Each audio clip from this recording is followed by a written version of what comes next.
கர்த்தருக்குள் அன்பான சபையார் யாவருக்கும் மீட்பராகிய இயேசு கிறிஸ்துவின் விலையேறப்பெற்ற நாமத்தினாலே உங்கள் யாவருக்கும் இந்த மகிழ்ச்சியான வேளையில் வாழ்த்துதல்களை சொல்லுகிறேன். தேவனுடைய வார்த்தையை நாம் இந்த வேளையில் தியானிக்கும்படியாக நாம் கூடி வந்திருக்கிறோம். எபேசியர் நிருபத்தில் 6வது அதிகாரத்தில் 12வது வசனத்தை நாம் வாசிக்கும்படியாக கடந்து செல்ல இருக்கிறோம். எபேசியர் புஸ்தகம் 6வது அதிகாரம் 12வது வசனத்தை நாம் வாசிக்கும்படியாக கடந்து செல்வோம். ஏனெனில் மாம்சத்தோடும் இரத்தத்தோடும் அல்ல, துரைத்தனங்களோடும் அதிகாரங்களோடும் இப்பிரபஞ்சத்தின் அந்தகார லோகாதிபதிகளோடும் வான மண்டலத்தில் உள்ள பொல்லாத ஆவிகளின் சேனைகளோடும் நமக்கு போராட்டம் உண்டு. பிரியமானவர்களே, எபேசியர் புஸ்தகம் 6ஆம் அதிகாரத்தில் குறிப்பாக இந்த பகுதிகளில் பிசாசின் தந்திரங்களோடு எதிர்த்து நிற்க திராணி உள்ளவர்களாகும்படி தேவனுடைய சர்வாயுத வர்க்கத்தை தரித்து கொள்ளுங்கள் அப்படின்னு சொல்லிட்டு ஒரு கிறிஸ்தவனுக்குரிய போராட்டத்தை குறித்து இந்த இடத்துல சொல்கிறார். அதாவது 11வது வசனத்தில் தந்திரம் அப்படின்ற ஒரு வார்த்தையை சொல்லி நீங்கள் ஜாக்கிரதையாக இருக்கணும்னு சொல்லிட்டு 12வது வசனத்தில் அவர் பயன்படுத்தக்கூடிய ஒரு காரியம் என்னன்னா, நீங்கள் போராட வேண்டும் என்கிற ஒரு வார்த்தையை அவர் என்ன செய்கிறார் அப்படின்னா பயன்படுத்துகிறார். நீங்கள் போராட வேண்டும் அப்படின்ற ஒரு வார்த்தையை சொல்கிறார். யாரோடு போராட வேண்டும், எந்த சூழ்நிலையில் போராட வேண்டும், எப்படிப்பட்ட ஒரு போராட்டம் இருக்க வேண்டும் என்பதை முதலாவது புரிந்து கொள்ளணும். 12வது வசனத்தினுடைய முதல் வார்த்தையிலே ஒரு காரியத்தை சொல்லிட்டாரு. மாம்சத்தோடும் இரத்தத்தோடும் அல்ல. இந்த போராட்டம் ஒரு கிறிஸ்தவனுக்குரிய போராட்டம் என்பது எப்படிப்பட்ட போராட்டம் கிடையாதா, மாம்சத்துக்குரிய போராட்டம் இல்லை. இந்த வசனத்தினுடைய கடைசி வார்த்தையை நீங்கள் அடிக்கோடிட்டு கொள்ளணும். போராட்டம் உண்டு, ஆனால் அது எப்படிப்பட்ட போராட்டம் இருக்கிறது என்பதை புரிந்து கொள்ளணும். ஏன்னா பல பேர் தங்களுடைய வாழ்க்கையில் போராட்டங்கள், பிரச்சனைகள், கஷ்டங்கள், துக்கங்கள் வரும்பொழுது எப்படி போராடுறாங்க அப்படின்னா நேரடியாக மாம்சத்தோடு இரத்தத்தோடுமான ஒரு போராட்டம் தான். உதாரணமாக நீங்கள் யோசிச்சு பாருங்கள். அதிகமான துக்கம், கஷ்டம் அல்லது ஒரு சண்டை அல்லது ஒரு பலவீனமான சூழ்நிலை வந்தால் முதல்ல எப்படி போராடுறாங்க, எப்படி அதை எதிர்கொள்கிறாங்க? அவங்க மாம்சத்தை நம்பி, அவங்க பூமிக்குரிய வாழ்க்கையை நம்பி அல்லது பணத்தை நம்பி ஒருத்தர்கிட்ட போய் சண்டை போடுறதோ அல்லது ஒருத்தர்கிட்ட போய் விவாதம் செய்வதோ அல்லது பூமிக்குரிய சிந்தையோடு அவரோடு பேசுவதோ, ஒரு கணவன் மனைவி அப்படின்னு நீங்கள் எடுத்துக்கிட்டால் கூட எப்படிப்பட்ட போராட்டத்தை இன்றைக்கு மேற்கொள்ளுகிறார்கள்? அடிக்கிறது, திட்டுறது, கடினமான வார்த்தைகளை பயன்படுத்துவது. ஒரு கிறிஸ்தவன் போராட வேண்டும், ஆனால் அந்த போராட்டம் மாம்சத்தோடும் இரத்தத்தோடும் இருக்கக்கூடாது. இது பூமிக்குரிய போராட்டம் இல்லை. திடீர்னு ஒரு உண்ணாவிரதம் இருக்கிறது, திடீர்னு கருப்பு ட்ரெஸ்ஸை போட்டுக்கிட்டு ரோட்டில் நிற்கிறது, ஊர்வலம் போகிறது, கண்டனங்கள் தெரிவிப்பது, இந்த மாதிரியான போராட்டம் என்பது ஒரு கிறிஸ்தவன் செய்யக்கூடிய போராட்டம் அல்ல. தெளிவாகவே சொல்லிட்டார். மாம்சத்தோடும் இரத்தத்தோடும் நமக்கு போராட்டம் கிடையாது.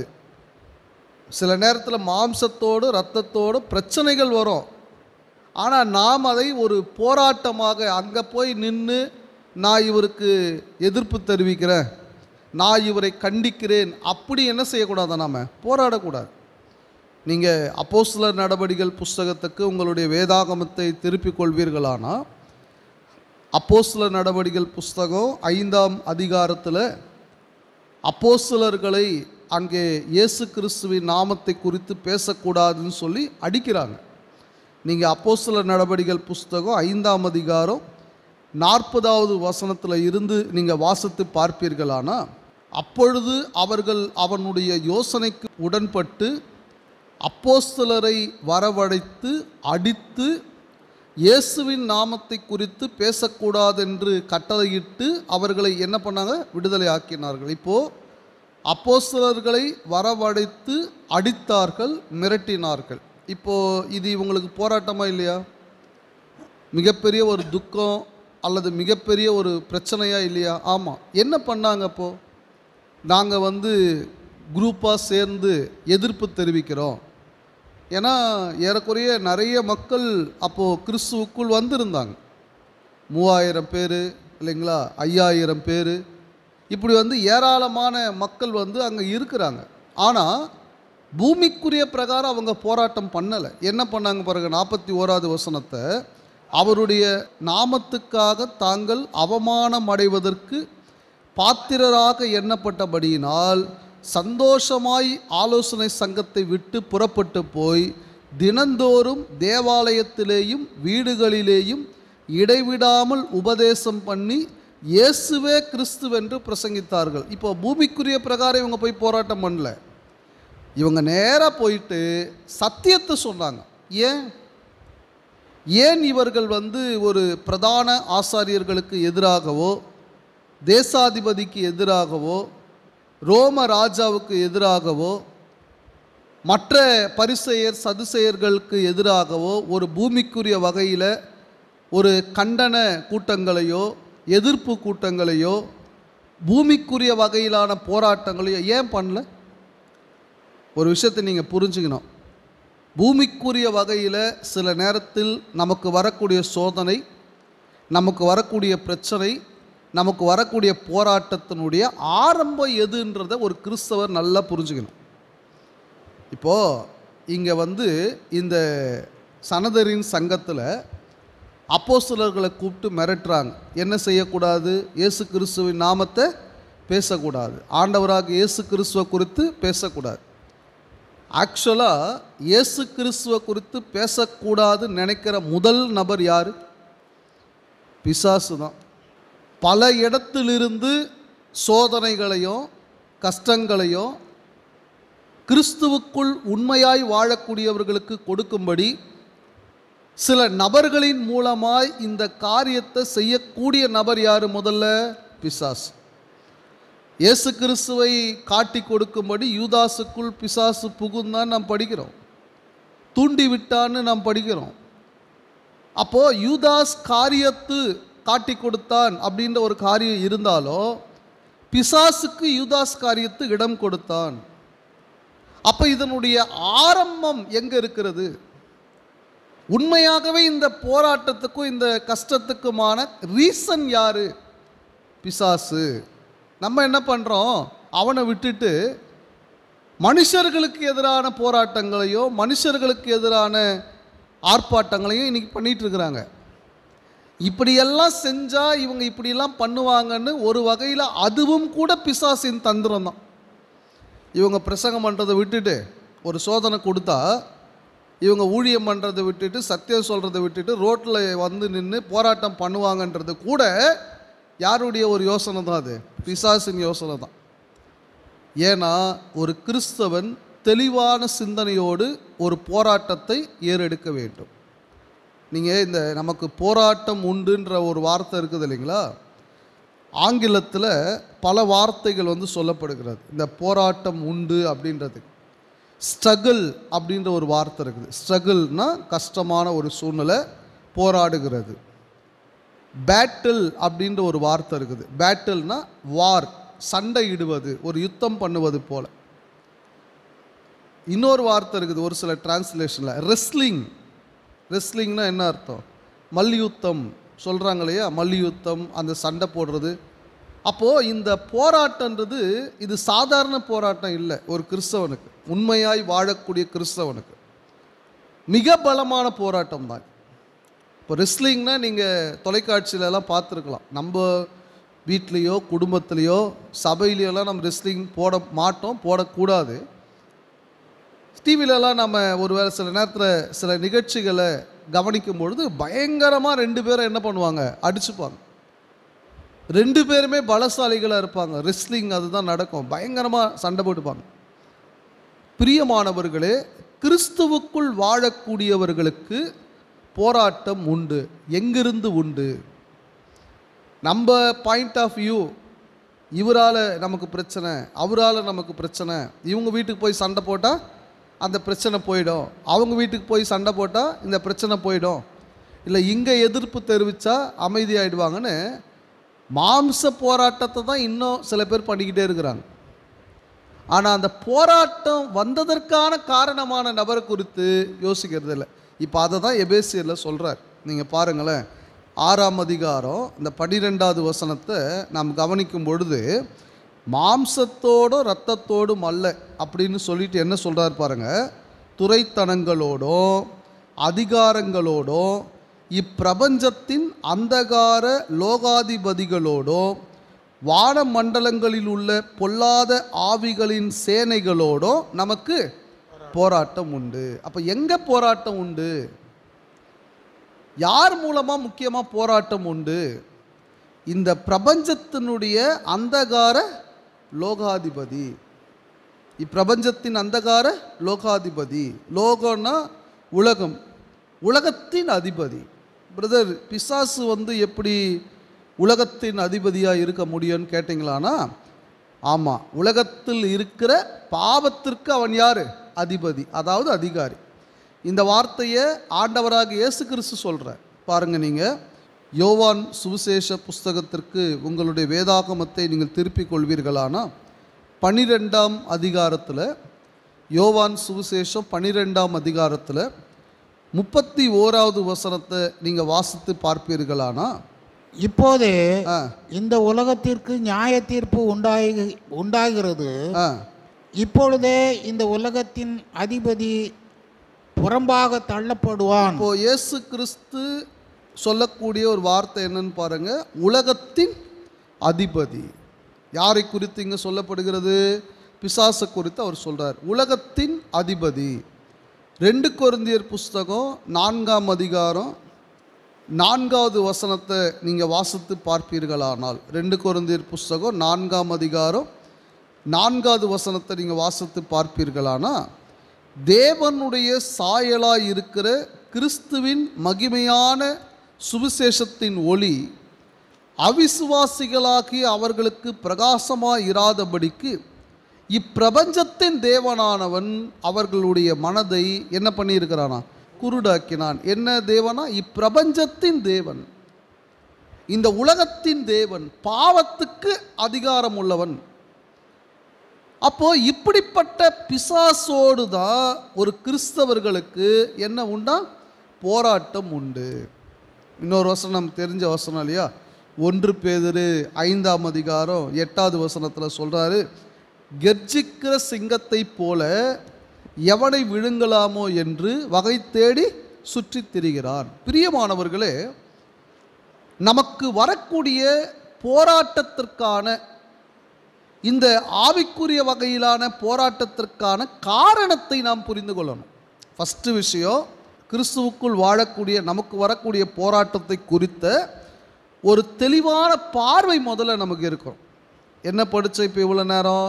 நமக்கு போராட்டம் உண்டு.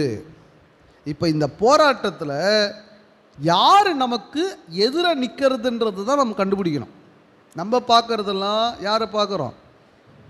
எனக்கு இந்த கிறிஸ்துவுக்குள்ளான சகோதரன் தான் எனக்கு எதிரி, என்னுடைய கணவன் தான் எனக்கு ஆக மாட்டார், என் மனைவி தான் எனக்கு ஆக மாட்டாங்க, எங்கள் அப்பா இப்படி ஒரு கடினமான சூழ்நிலையை சொல்கிறார், அவர் எனக்கு பிடிக்காது, இல்லை என்னுடைய அம்மா எனக்கு பிடிக்காது. பலர் என்ன செய்கிறாங்கன்னா, மனுஷனுக்கு எதிராக தான் போராடுறாங்க. இவங்க கூட நான் இப்படி பேச போகிறேன், அவங்க கூட நான் இப்படி பேச போகிறேன்னு. அதனுடைய காரணமாக இருக்கக்கூடிய பிசாசை குறித்து நிறைய பேர் யோசிக்கிறதும் இல்லை, அவனோடு நம்முடைய போராட்டம் இருக்குதுன்னு நினைக்கிறதும் இல்லை. இந்த நடுவில் இருக்கிற மனுஷர்களை பார்த்து மனுஷர்களை சாக்குப்போக்கு சொல்லிடுறாங்க. ஏங்க நீங்கள் இப்படி பண்ணுறீங்க? இன்றைக்கி பல கிறிஸ்தவர்களுக்கு நிறைய ஆலோசனைகள் நாம் சொல்கிறோம். தேவையில்லாமல் வார்த்தைகளை விடாதீங்க, தேவையில்லாமல் ஒருத்தருக்கு ஒருத்தர் சண்டையிட்டு கொள்ளாதீங்க, தேவையில்லாமல் பாவங்களில் ஈடுபடாதீங்க, தேவன் ஒரு அழகான ஒரு அருமையான ஒரு வாழ்க்கையை கிறிஸ்துவுக்குள்ளேயே நமக்கு கொடுக்குறாரு. அவருக்கு சித்தமான சில நேரங்களில் பூமிக்குரிய வகையில் நமக்கு கொடுக்குறாரு. தேவன் கொடுத்ததை வைத்து சந்தோஷமாக கர்த்தருக்குள் எப்பொழுதும் சந்தோஷமாக இருங்க அப்படின்னு பல பேருக்கு ஆலோசனை சொல்கிறோம். ஆனாலும் நிறைய பேர் என்ன செய்கிறாங்கன்னா, மனிதர்களை சுட்டி காட்டி இவர் சரியில்லை, அவர் சரியில்லை, இவங்க இப்படி பண்ணிட்டாங்க, அவங்க அப்படி பண்ணிட்டாங்க, இவங்க இதனால் நான் இப்படி ஆயிட்டேன்னு மனுஷர்களை சாக்கு சொல்லி சத்தியத்தை விட்டு விலகி போகிறாங்க, அல்லது சத்தியத்தை நேசிக்காமல் இருக்கிறாங்க. பிரியமானவர்களே, நீங்கள் பார்க்க வேண்டியது மனுஷர்களை அல்ல, உண்மையாகவே இந்த போராட்டத்துக்கு காரணமாக இருக்கிற அல்லது உங்களை இந்த யுத்தத்தில், ஆவிக்குரிய யுத்தத்தில் உங்களை வீழ்த்த வேண்டும் என்று இருக்கிற பிசாசை தான் நீங்கள் பார்க்கணும். இப்போது ஒரு பக்கம் பிசாசை பார்க்கணுன்ற அந்த எண்ணம் முதல்ல வரல. நிறைய பேர் மனுஷனை தான் குறை சொல்கிறாங்க. நீங்கள் பார்க்கலாம், நீங்கள் யாருக்கிட்ட என்னங்க பிரச்சனை, ஏங்க உங்களுக்குள்ளே இப்படி ஒரு சூழ்நிலை, உடனே மனுஷர்களை தான் குற்றப்படுத்துவாங்க. காரணமாக இருக்கலாம், அந்த மனுஷர்கள் காரணமாக இருக்கலாம். ஆனால் இந்த யுத்தம் யாரோடு? 2 பேர் சண்டை போட்டுக்கிறாங்கன்னா அந்த யுத்தம் யாருக்கு வெற்றி? அது யாருக்கு ஜெயம்? இயேசு கிறிஸ்துக்கா? கிறிஸ்துவுக்குள்ளான 2 பேர் சண்டையிட்டு கொள்வது இயேசு கிறிஸ்துவுக்கு சந்தோஷமான ஒரு காரியமா, பிசாசுக்கு சந்தோஷமான ஒரு காரியமா? நீங்கள் யோசிச்சு பாருங்கள். அப்போது பொதுவாக கிறிஸ்துவுக்குள் இருக்கிறவர்கள் தங்களுடைய போராட்டம் யாரோடுன்றதை புரிஞ்சுக்கல. இப்போது நீங்கள் யோசிச்சு பாருங்களேன், யோபுவினுடைய வரலாறை எடுத்துக்கங்க. யோபுவை பற்றி நாம் நிறைய பாடங்கள் படிச்சிருக்கிறோம். யோபுவுக்கு ஒரே நாளில் அவருடைய சொத்து, அதாவது ஆடு மாடுகள், ஒட்டகங்கள், கழுதைகள், வேலைக்காரர்கள், வேலைக்காரிகள், குறிப்பாக அவருடைய பிள்ளைகள் 10 பேர் வீட்டோட போயிடுச்சு. இப்போது ஒரு கேள்வி, இதுக்கு யார் காரணம்? இதுக்கு யார் காரணம்? அந்த யார் காரணன்ற ஒரு கேள்வியை யோபு தேடலை. நீங்கள் அதுதான் புரிஞ்சுக்கணும். நம்ம என்ன நினைக்கிறோம், ஒன்று ஏன் நடக்குதுன்னு எனக்கு தெரியலையே, எதுக்கு நடக்குதுன்னே தெரியலையே, எனக்கு ஏன் இப்படி நடக்குதுன்னே தெரியலையே. இந்த காரணம் யோபு தேடினாரா என்ன? நீங்கள் நல்லா கொஞ்சம் யோசிச்சு பாருங்கள். ஏன் தேவன் எனக்கு இப்படி கொடுத்துட்டாரு? ஒரே வார்த்தை சொல்கிறார். அவர் என்ன சோதிக்கிறாரு, சோதித்த பின் பொன்னாக விளங்குவேன்றார். அப்போது அந்த கேள்விக்கான பதில் என்ன வரும்? சில நேரத்தில் இந்த ஆடு மேய்ச்சிட்டு போனாங்களே ஆளுங்க, அவங்க ஒழுங்காக என்ன பண்ணல, ஆடு மேய்க்கலை. இந்த 10 பிள்ளைகள், அந்த 10 பேரும் யோபுவினுடைய பிள்ளைகள் சாப்பிட்டுட்டு இருந்தாங்க. அந்த வீட்டில் போய் யார் சாப்பிட சொன்னது? மனைவி சொன்னாங்களா? அப்போ நீ தான் காரணம். நல்லா யோசிச்சு பாருங்கள். பிரச்சனைகளுக்கு தீர்வை நம்ம யாருக்கிட்ட தேடிட்டு இருக்கிறோம்? மனுஷங்கக்கிட்ட தேடிட்டு இருக்கிறோம். இவர் யார் அங்கே கொண்டு போய் கழுதையை மேய்க்க சொன்னது? அப்போ இவர் அங்கே மேய்ச்சதுனால தானே கொண்டு போயிட்டாங்க. இப்படி காரணங்கள் யோபு தேடல. ஒரே வார்த்தை சொன்னார் யோபு, கர்த்தர் கொடுத்தார், கர்த்தர் எடுத்தார், கர்த்தருடைய நாமத்துக்கு ஸ்தோத்திரம். காரணங்கள் தேடலை.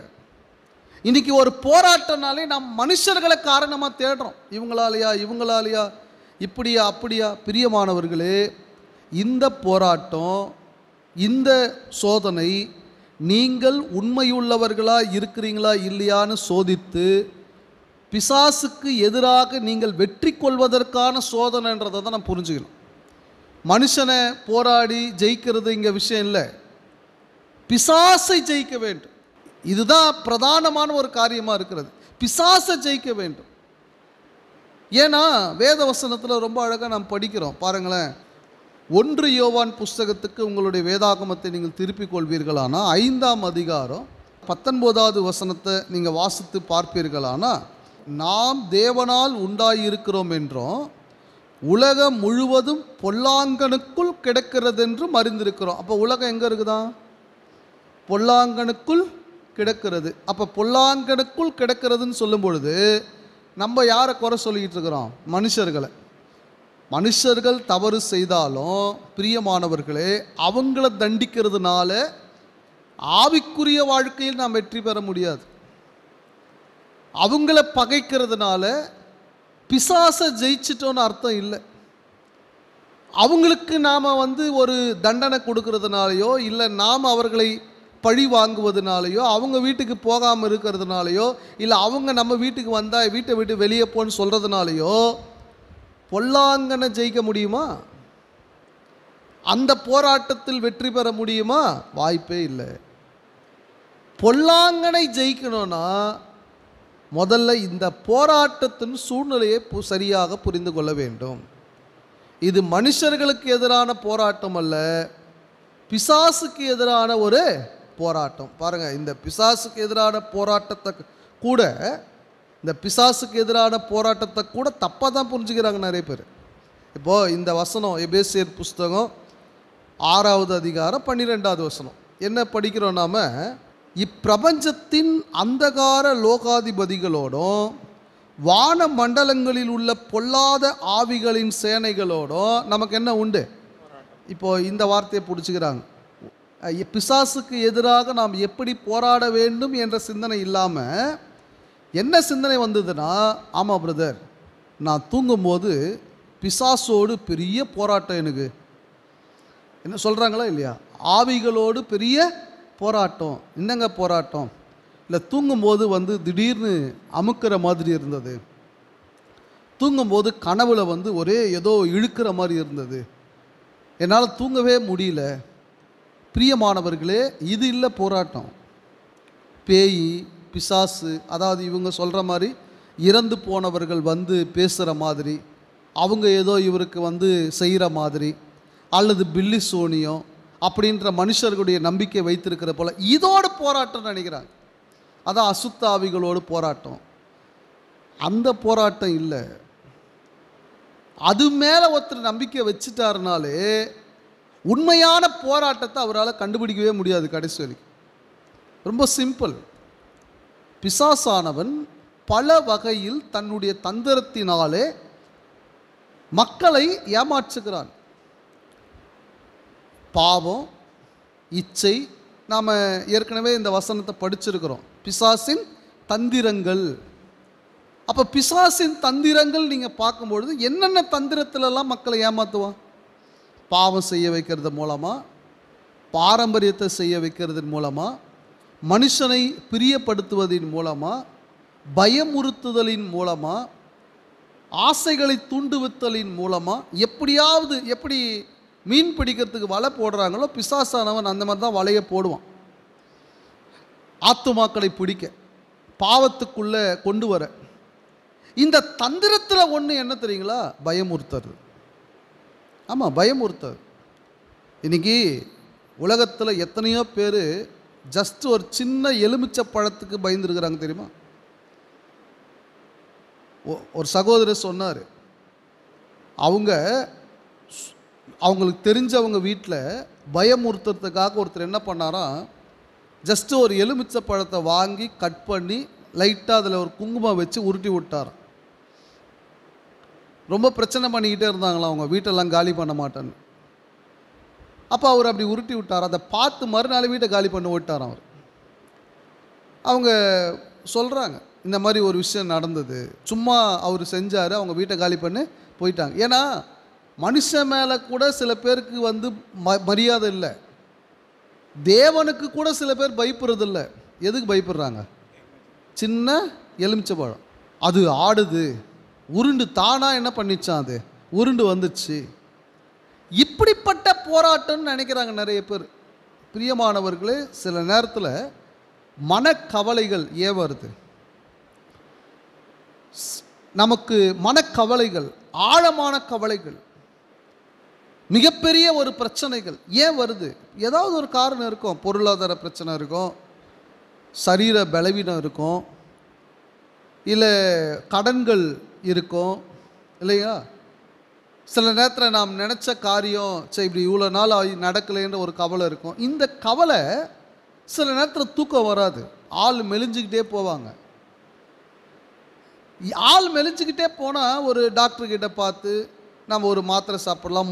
அதுக்கு முன்னாடி நல்லா ஜெபம் பண்ணணும், நல்லா வசனத்தை படித்து முதல்ல சரீரத்துக்கு மருந்து கொடுக்கறதுக்கு முன்னாடி மனசுக்கு முதல்ல மருந்து கொடுக்கணும். எதன் மூலமாக? வசனத்தின் மூலமாக. இருதயத்தை தேற்றணும். வசனத்தை படித்து ஒருவரை ஒருவர் என்ன பண்ணுங்க, தேற்றுங்கள். முதல்ல மனசை தேற்றுங்க, இருதயத்தை தேற்றுங்க. அப்புறம் ஒரு வேளை உடம்புல வந்து ரத்தம் இல்லைன்னா நம்ம எங்கே போகணும்? மருத்துவமனைக்கு போகிறோம். இல்லை சுகர் இருக்குது, பிபி இருக்குது, கொலஸ்ட்ரால் இருக்குது, மருத்துவமனைக்கு நம்ம போகிறோம். இப்போது இப்படியெல்லாம் பார்த்து இந்த சரீரத்தை என்ன பண்ணணும்? சரி பண்ணி இருதயத்தை தேற்றும்படி வசனத்தையும் படிக்கிறது இல்லை, சரீரத்தை பார்த்து கொள்ளும்படி டாக்டர்கிட்டையும். ஆனால் எனக்கு என்ன ஆச்சோ தெரில, எனக்கு யாரோ என்னவோ பண்ணிட்டாங்க, எனக்கு இந்த உடம்பு யார் தான் இப்படி இருக்குதோ தெரில, ஏதோ ஒரு பிசாசின் சேட்டையாக இருக்குது, பிசாசினுடைய இதுவாக இருக்குது, யாரோ கண்ணு வச்சுட்டாங்க, யாரோ இப்படி செய்வினை பண்ணிட்டாங்க, இந்த மாதிரி குறை சொல்லிக்கிட்டே இருந்தீங்கன்னா அதுவும் ஒரு வகையில் பிசாசின் தந்திரம் தான். உங்களை அப்படியே பேச வச்சு பாருங்கள். அப்படி பேசுகிறவங்க தேவனை தொழுது கொள்ள போகக்கூடிய ஆர்வம் குறைஞ்சிரும், பைபிள் படிக்கிறது குறைஞ்சிரும், சிரித்து பேசுறது குறைஞ்சிரும், சந்தோஷமாய் வாழ்வது குறைஞ்சிரும். அப்போ என்ன நடக்கும்னா ஒரு கட்டத்தில் சத்தியத்தை விட்டு விலகி போயிடுவாங்க கடைசியில். அப்போது நாம் புரிந்து கொள்ளணும், பல போராட்டம் உண்டு நமக்கு. கிறிஸ்தவர்கள் அப்படின்றவங்க நான் ஆரம்பத்தில் சொன்ன இந்த போராட்டம் உண்டுன்ற வார்த்தை வந்து ரெஸ்லிங் ஒரு வார்த்தை இருக்குது, பேட்டில்ன்ற வார்த்தை இருக்குது, யுத்தம் அல்லது மல்யுத்தம் பண்ணுதல் அப்படின்ற ஒரு வார்த்தை. இப்போ இந்த மல்யுத்தம் பண்ணுறதுலையோ போர் புரிவதிலையோ உங்களுடைய என்னுடைய பங்கு என்ன? கிறிஸ்தவ வாழ்க்கையில் இந்த போராட்டம் உண்டுன்னா இந்த போராட்டத்தில் அப்போ நீங்கள் 2 உதாரணம் நான் சொன்னேன் உங்களுக்கு. ஒன்று யுத்தம், போர் புரிவது, இன்னொன்று மல்யுத்தம். இதில் உங்களுடைய என்னுடைய பங்கு என்ன? அம்பையரா? நம்ம அம்பையரா? இல்லை, நம்ம அம்பையர் கிடையாது. சரி, நம்ம வியூவர்ஸா? வேடிக்கை பார்க்குறவங்களா? நம்ம தான் சண்டை போடுறது. ஆப்போசிட்டில் இருக்கிறது யார்? பிசாசு. சண்டை போடுறது யார்? நிறைய பேர் என்ன பண்ணுறாங்க, நான் அவங்கள வந்து வியூவர்ஸ்ன்னு நினச்சிக்கிறாங்க. அடுத்தவங்க போட்டோம், அடுத்தவங்க வாழட்டும், நாம் எப்படின்னு பார்த்துக்கலாம். வியூவர்ஸ் கிடையாது, யுத்தம் பண்ணக்கூடியது நாம தான். அதனால தான் போன வசனத்தில் நாம் படித்தோம், சர்வாயுத வர்க்கத்தை தரித்து கொள்ளுங்கள். தொடர்ந்து இந்த எபேசியர் புஸ்தகத்தில் தொடர்ந்து சொல்கிறார், இந்த சர்வாயுத வர்க்கம் என்னென்னலாம் தரித்து கொள்ளணும். நீங்கள் சத்தியம் என்னும் கச்சை இல்லையா, நீதி என்னும் மார்க்கவசம், ஆவியின் பட்டயம், இதெல்லாம் எடுத்துக்கிட்டு நீங்கள் இந்த போராட்டத்தில் என்ன பண்ணணும்? ஆனால் அதுக்கு முன்னாடி சொல்கிறாரு, யாருக்கு எதிரான போராட்டம் இது? போராடுகிறவர் யாரு? போராடுகிறவர் யாரு? அதனால தான் அப்போஸ்தலனாகிய பவுல் சொன்னார், 1 தீமோத்தேயு புஸ்தகம் 6வது அதிகாரம் 6வது வசனத்தில் இருந்து 12வது வசனம் வரைக்கும் நீங்கள் வாசித்து பார்ப்பீர்களானா, போதும் என்கிற மனதுடனே கூடிய தேவ பக்தியே மிகுந்த ஆதாயம். இந்த வார்த்தை நீங்கள் நல்லா கவனிக்கணும்.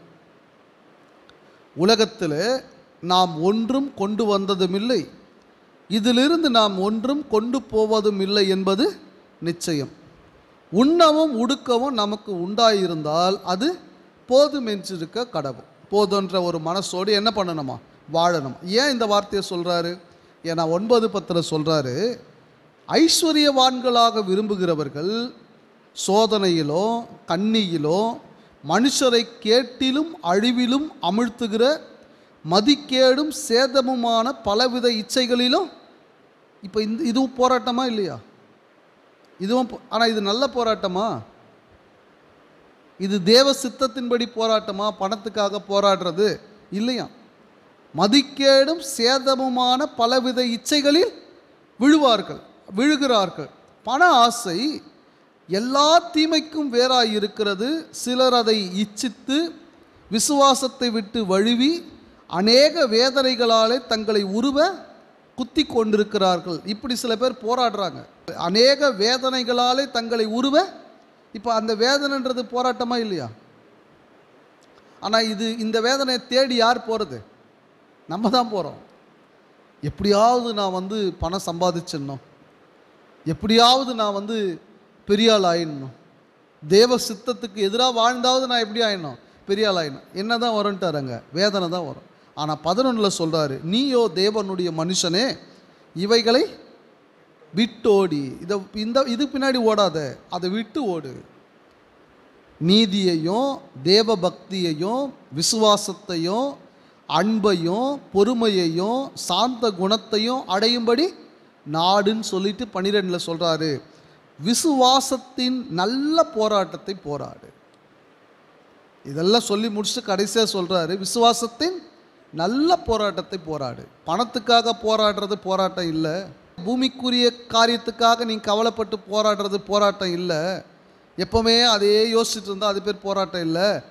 விசுவாசத்தோடு தேவனுக்கு பிரியமாக வாழும்படி என்ன பண்ணு, ஏன் போராடணும் தெரியுமா? உங்களுக்கு நல்ல போராட்டம். அதில் சொல்கிறார் பாருங்க, நித்திய ஜீவனை பற்றிக்கொள், அப்போ தான் என்ன கிடைக்கும். அடுத்த வார்த்தை சொல்கிறார் பாருங்க, அதற்காகவே நீ அழைக்கப்பட்டாய். எதுக்கு அழைக்கப்பட்டோம்? நல்ல போராட்டம் பண்ணணும், நித்திய ஜீவனை பற்றி கொள்ளணும். போராட்டத்தை வேடிக்கை பார்க்கறதுக்கு நான் அழைக்கப்படலை, போராட்டத்தை விட்டுட்டு பின்வாங்கி போகிறதுக்கு நான் அழைக்கப்படலை, போராட்ட களத்தை தப்பாக புரிஞ்சுக்கிட்டு மனுஷனோடு போராடுறதுக்கு நான் அழைக்கப்படலை, எப்போ பார்த்தாலும் மனுஷர்களோடு சண்டை, அதுக்கு நான் அழைக்கப்படலை. பிசாசோடு நான் யுத்தம் செய்ய வேண்டும், எதிர்த்து போராட வேண்டும், அதை விசுவாசத்தோடு செய்யணும். அப்போஸ்தலனாகிய பவுல் சொன்னார். கடைசியாக நாம் அந்த வசனத்தை வாசிக்கலாம் பாருங்கள். 2 தீமோத்தேயு புஸ்தகம் 4ஆம் அதிகாரம் 7வது வசனத்தை நீங்கள் வாசித்து பார்ப்பீர்களானா, நல்ல போராட்டத்தை போராடினேன். யார் சொல்கிறார் இந்த வார்த்தையை? அப்போஸ்தலனாகிய பவுல். இன்றைக்கி வாரத்தின் முதல் நாளில் சபை கூட ஒழுங்காக கூடியிருக்க மாட்டார், வசனத்தின்படியே வாழ்ந்துருக்க மாட்டார். ஆனால் அவர் இறந்து போனால் கூட இந்த வசனத்தை எடுத்து என்ன பண்ணிடுறாங்க, போட்டுடுறாங்க. என்னங்க போராடினார்? அவர் பிள்ளைங்களை வளர்க்குறதுக்கு எவ்வளோ போராடினார் தெரியுமா? இந்த இடத்த தக்க வச்சுக்கிறதுக்கு எவ்வளோ போராடினார் தெரியுமா? தன்னுடைய சொந்தக்காரர்களுக்காக எவ்வளோ அந்த போராட்டம் இல்லை இது. நிறைய பேர் அப்படி நினச்சிக்கிறாங்க, வாழறதே ஒரு போராட்டம் நினச்சிக்கிறாங்க. வாழறது போராட்டம் தான், பல போராட்டம் இருக்குது. ஆனால் வாழுகிற போராட்டத்தை பற்றி, பூமிக்குரிய வாழ்க்கையின் போராட்டத்தை பற்றி இங்கே சொல்லலை. இந்த பூமியில் நாம் ஆவிக்குரிய சிந்தையோடு வாழும்பொழுது வரக்கூடிய போராட்டம், பல போராட்டம் இருக்குது. இப்போ பவுலே நீங்கள் எடுத்துக்கோங்க, நல்ல போராட்டத்தை போராடினேன். போராடினாரா? இதே யூதர்களே அவருக்கு எதிராக நீ எப்படி இந்த சத்தியத்தை மாற்றி சொல்லலான்னு கேட்டாங்களா? அவரை கொலை செய்யும்படி யோசித்தாங்களா? பல இடத்துல அவர் ஊழியத்தை செய்யும் பொழுது, தேவ வார்த்தையை பிரசங்கிக்கும் பொழுது அவரை கல்லடிக்கிறது, சிறைச்சாலையில் போடுவது, கப்பர் சேதம் நடந்துதான். எல்லாம் எவ்வளோ போராட்டம் பாருங்க. நல்ல போராட்டத்தை போராடினார். அடுத்து ஒரு வார்த்தை சொல்றாரு, ஓட்டத்தை முடித்தேன். இந்த வார்த்தையை சொல்றதுக்கு ஒரு சூழ்நிலை வேணும். அந்த வார்த்தையை பவுல் சொல்கிறாருன்னா பவுல் சொந்தமாக சொல்லிட்டார் நீங்கள் நினச்சிக்கூடாது. ஏன்னா இந்த வசனங்கள் பரிசுத்த ஆவியானவருடைய ஏவுதலினாலே எழுதப்பட்டிருக்கிறது. ஒருவேளை பவுல் அப்படி வாழலைன்னா பரிசுத்த ஆவியானவர் இந்த வார்த்தையை எழுத விடமாட்டார். பவுல் சொல்கிறார், என்னுடைய அந்த போராட்டம், அந்த ஓட்டத்தை நான் என்ன பண்ணேன், முடித்தேன், விசுவாசத்தை காத்து கொண்டேன். இது முதல் நீதியின் கிரீடம் எனக்காக வைக்கப்பட்டு இருக்கிறது. நீதியுள்ள நியாயாதிபதியாகிய கர்த்தர் அந்நாளிலே அதை எனக்கு தந்தருளுவார்.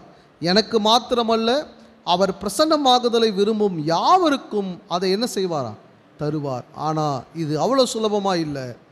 நல்ல போராட்டத்தை போராடுகிறவர்களுக்கு தான் அது கிடையாது. அப்போது யோசிச்சு பாருங்க, என்ன களம், யார் நம்முடைய எதிராளி, அந்த எதிராளியிடம் சண்டையிடும்படியாக நமக்கு வேண்டிய சர்வாயுத வர்க்கம் என்ன, அந்த சர்வாயுத வர்க்கத்தை தரித்து கொண்டு தான் நான் அந்த எதிராளியோடு யுத்தம் பண்ணுகிறேனா, சரியான விதத்தில் யுத்தம் பண்ணுகிறேனா, இல்லை அதை விட்டுட்டு எப்போ பார்த்தாலும் இந்த மனுஷங்க கூட சண்டை போட்டுக்கிட்டு மனுஷர்களை பகைத்து கொண்டு பூமிக்குரிய சிந்தையோடு போராட்டங்களை பண்ணிக்கொண்டு இதே போல் நான் வாழ்ந்து கொண்டிருக்கிறேன். பிரியமானவர்களே, நமக்கு போராட்டம் உண்டு. அந்த போராட்டம் பிசாசோடு, பாவத்தோடு, பாரம்பரியங்களோடு, கள்ள உபதேசத்தோடு, இல்லையா? அதோடு எதிர்த்து என்ன செய்யணும், நாம் போராட வேண்டும். போராட்டம் உண்டு, மாற்று கருத்து இல்லை. ஆனால் அந்த போராட்டத்தில் நீங்களும் நானும் வெறும் ஒரு பார்வையாளர்களாக இருப்போமான பிரயோஜனம் இல்லை, போராடக்கூடியவர்களாக இருக்கணும். எப்படி ஒரு கோலியாத்தை எதிர்த்து தாவீது போராடியதைப் போல நாம் போராட வேண்டும். போராடினால் பிசாசு போவானா? போக மாட்டான். என்ன சொல்றாரு? யாக்கோபு 4:7 பாருங்க. ஆகையால் தேவனுக்கு கீழ்ப்படிந்திருங்கள், பிசாசுக்கு எதிர்த்து நில்லுங்கள், அப்பொழுது அவன் உங்களை விட்டு ஓடி போவார். எதிர்த்து நின்னாதான் ஓடுவான். நீங்கள் அதெல்லாம் ஒன்றும் இல்லை பிரதர், அவரும் நம்மளும் ஒன்று தான், அதெல்லாம் பாரம்பரியம்லாம் செய்யாமல் இருக்க முடியுமான்னு கேட்டிங்களான்னா அவனை தோளில் கையை போடுங்கன்னு பக்கத்தில் என்ன பண்ணிடுவான்? நிரந்தரமாக உட்கார்ந்துருவான். எதிர்த்து நின்றால் ஓடி போவான். ஏன்? ஆண்டவராகிய இயேசு கிறிஸ்துவானவரை பிசாசானவன் அவனுடைய விருப்பத்துக்கு ஏற்றபடி செய்ய தூண்டும் பொழுது ஆண்டவர் என்ன பண்ணார்? எதிர்த்தாரா இல்லையா? அப்போ நான் என்ன படிக்கிறேன்? பிசாசானவன் அவரை விட்டு போயிட்டான். பிரியமானவர்களை, பிசாசை எதிர்த்து போராடுங்க. அந்த பிசாசை எதிர்த்து போராடும் பொழுது, பாவத்தை எதிர்த்து போராடும் பொழுது, பாரம்பரியங்களை எதிர்த்து போராடும் போது, கள்ள உபதேசத்தை எதிர்த்து போராடும் பொழுது பூமிக்குரிய வகையில் பல கஷ்டங்கள், பல நஷ்டங்கள், பல பிரச்சனைகள் வரும். நல்லா பேசுகிறவங்க கூட பேச மாட்டாங்க, வரக்கூடிய வருமானம் கூட வராது, பூமிக்குரிய வகையிலான சமாதானம் இல்லாத சூழ்நிலை கூட இருக்கலாம். ஆனால் அதற்கான போராட்டத்திற்கான நல்ல பலன் உண்டு என்பதை நாம் புரிந்து கொள்வோம். பொறுமையோடு இந்த வசனங்களை கேட்ட உங்கள் யாவரையும் தேவன் தாமே ஆசிர்வதித்து வழி நடத்துவாராக.